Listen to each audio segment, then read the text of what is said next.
ఓం నమః శివాయ. ఓం నమో నారాయణాయ. ఓం శ్రీ స్వర్ణాకర్షణ కాల భైరవాయ నమో నమః. ఓం శ్రీ నరదృష్టి నివారణ కాల భైరవాయ నమో నమః. ఓం గణానాం త్వా గణపతిగం అవామహే కవిం కవేనాపవస్రవస్తవం జ్యేష్ఠరాజం బ్రహ్మణస్వత ఆనశృణ్వన్నోతభిస్సీదసాదనగం శ్రీమహాగణాధిపతయే నమః. ఓం ఆదిత్యాయ సోమాయ మంగళాయ బుధాయ చ గురుశుక్రశనిభ్యశ్చ రాహవే కేతవే నమో నమః. హరి ఓం. మా ఛానల్కి స్వాగతం.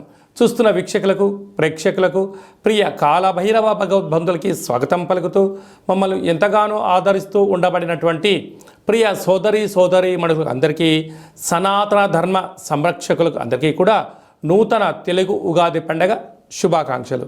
శ్రీ క్రోధినామ సంవత్సరంలో అందరికీ నిండు నూరేళ్ల ఆయురారోగ్యాలను ప్రసాదించాలని, వారాలు 7, తిథులు 15, నక్షత్రాలు 27, రాసులు 12, లగ్నాలు 12, మహర్దశలు 9, అలాగనే షడ్రుచుల సమ్మేళనమే 6 ఋతువులతో కూడుకున్నటువంటి తీపి, కారం, పులుపు, చేదు, వగరు అనేటువంటిది ఎలా ఉంటుందో మనిషి జీవితంలో కష్టాలు సుఖాలు ఎప్పుడూ ఉంటాయి.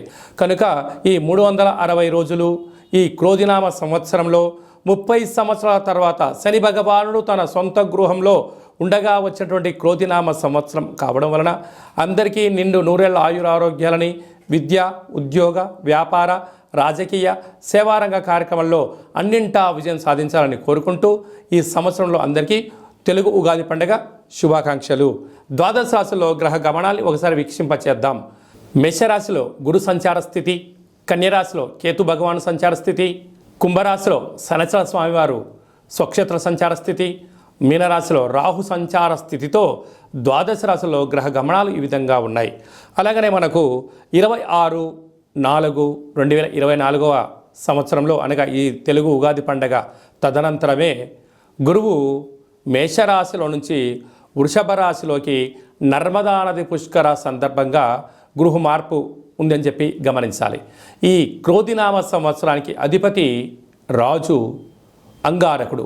ఎందుకనగా ఈ సంవత్సరము మనకు తెలుగు ఉగాది పండగ మంగళవారం రోజు అవ్వడం వలన, మంగళవారానికి అధిపతి కుజ భగవానుడు అవ్వడం వలన, ఈ సంవత్సరానికి రాజు కుజుడు అవ్వడం వలన నిత్యము అనేక మంది క్రోధము, ఆవేశము అనేటువంటి పరిస్థితుల్లో ఉండడము, ఎర్రటి నేలలు, ఎర్రటి పంటలు బాగా పండడము, అద్భుతమైనటువంటి కందులు, మిరప, ఎర్రటి నేలలు, సంపూర్ణమైనటువంటి ఆహార ధాన్యాల ఉత్పత్తులు చాలా అద్భుతంగా ఉంటాయని చెప్పి కూడా గమనించగలగాలి. తులారాశి వారికి శ్రీ క్రోధినామ సంవత్సరంలో ఆదాయ వేళలేంటి, ఏ విధి విధానాలు పాటించాలో ఈ వీడియోలో సవివరంగా సంపూర్ణంగా తెలుసుకుందాం.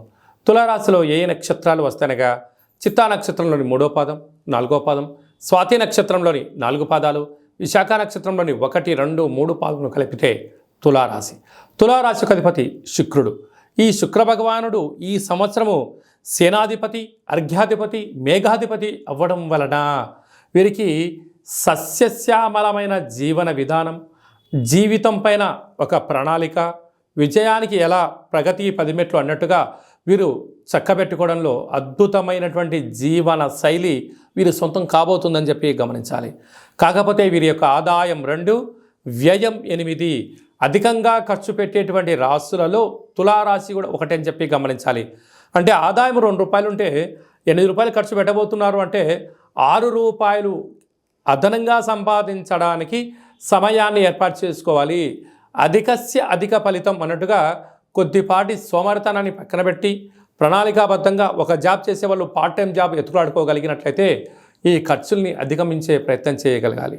లేదు అన్నట్లయితే అప్పులు, రుణ సమస్యలు, రోగ సమస్యలు మిమ్మల్ని వెంటాడే పరిస్థితి అధికంగా ఉంటుంది. తస్మాత్ జాగ్రత్త. రాజ్యపూజ్యం 1, అవమానం 5. దయచేసి మధ్యవర్తిత్వ కార్యక్రమాలు కానీ, మీరు మధ్యలో ఉండి ఎవరికైనా డబ్బులు ఇప్పించడాలను కానీ, అప్పులు కానీ ఇచ్చారా సర్వము కోల్పోవడం, అప్పిచ్చిన వారు ఆ ప్రాంతం నుంచి వెళ్ళిపోవడం, మీరు ఆర్థిక ఇబ్బందులకు మీరే కేంద్ర బిందువు అవుతారు. కనుక ఈ సంవత్సరము వీలైనంత వరకు అప్పులు ఇవ్వద్దు, అప్పులు తెచ్చుకోవద్దు. వ్యసనానికి దూరంగా ఉండండి. ఖర్చును క్రమబద్ధీకరించుకోగలిగినట్లయితే రాబోయే కాలం మంచి కాలం అని చెప్పి మీరు గమనించగలగాలి. అలాగా చిత్తా నక్షత్ర జాతకులకు ఆరోగ్య పరిస్థితి చాలా బాగుంటుంది. స్వాతి నక్షత్ర జాతకులకు మధ్యసున్న కారణం వలన మనోవేదన, ఈ పని చేయాలా చేయకూడదా, చేస్తే ఏమవుతుంది, చేయకపోతే ఏమవుతుంది అనేటువంటి మానసికమైన సంఘర్షణలో మీరు ఉండేటువంటి పరిస్థితి ఉంటుంది. కనుక ఏదైనా తెలిస్తే చేయండి, లేకుంటే తల్లిదండ్రులను కానీ, గురువులను కానీ, ఆధ్యాత్మికవేత్తలు కానీ, మీరు ఏదైతే వృత్తులు చేస్తున్నారో ఎక్స్పర్ట్స్తో, నిపుణులతో సలహా తీసుకొని పనిచేసినట్లయితే ఈ మనోవేదనకు దూరం అయ్యే పరిస్థితి అధికంగా ఉంటుంది. విశాఖ నక్షత్ర జాతకులకు డిసెంబర్ వరకు బాగుంటుంది. డిసెంబర్ నుంచి తిరిగి ఉగాది పండుగ వరకు చివరి సున్నా కావడం వలన రోగము, ఇబ్బందులు, ఆర్థిక పరిస్థితులు, వాహన ప్రమాదాలు, సర్జరీలు జరిగే పరిస్థితి ఉంటుంది. ఆరోగ్యాన్ని జాగ్రత్తగా భద్రపరచుకోగలగాలి. అలాగా సేనాధిపతి, అర్ఘ్యాధిపతి, మేఘాధిపతి శుక్రుడు అవ్వడం వలన వ్యవసాయ సోదరీమణులకు తెల్లటి పంట అనగా పత్తి, జొన్నలు, వడ్లు బాగా పండడము, ఎర్రటి నేలలు కలిసి రావడము, సకాలంలో వర్షాలు పడడము, వస్త్ర వ్యాపారాలు, అత్తరు, సెంటు, పన్నీరు, వస్త్ర వ్యాపారాలు, డైమండ్ బిజినెస్లు, అలాంటి వాహనాలు, క్రయ విక్రయాలు చాలాకి వీరు యోగదాయకం అని చెప్పి గమనించగలగాలి. కనుక వీలైనంత వరకు మౌనం, ధ్యానం, దానం, ధర్మం యోగదాయకం అని చెప్పి మీరు గమనించగలగాలి. కనుక మీరు కపాల కాలభైరవ స్వామిని స్మరించడం, ఆనంద కాలభైరవ స్వామి యొక్క దీపాన్ని పూజామందులో పెట్టడం, కపాల కాలభైరవ స్వామి యొక్క ముగ్గురు ఇంటి బయట పెట్టుకోవడం వలన శత్రుదృష్టి, నరదృష్టి తొలగిపోయి ఐశ్వర్యం, ఆనందం రైతు సోదరీమణులకు గృహ భవన నిర్మాణ కార్యక్రమాల అందరికీ యోగదాయకం అని చెప్పి గమనించాలి.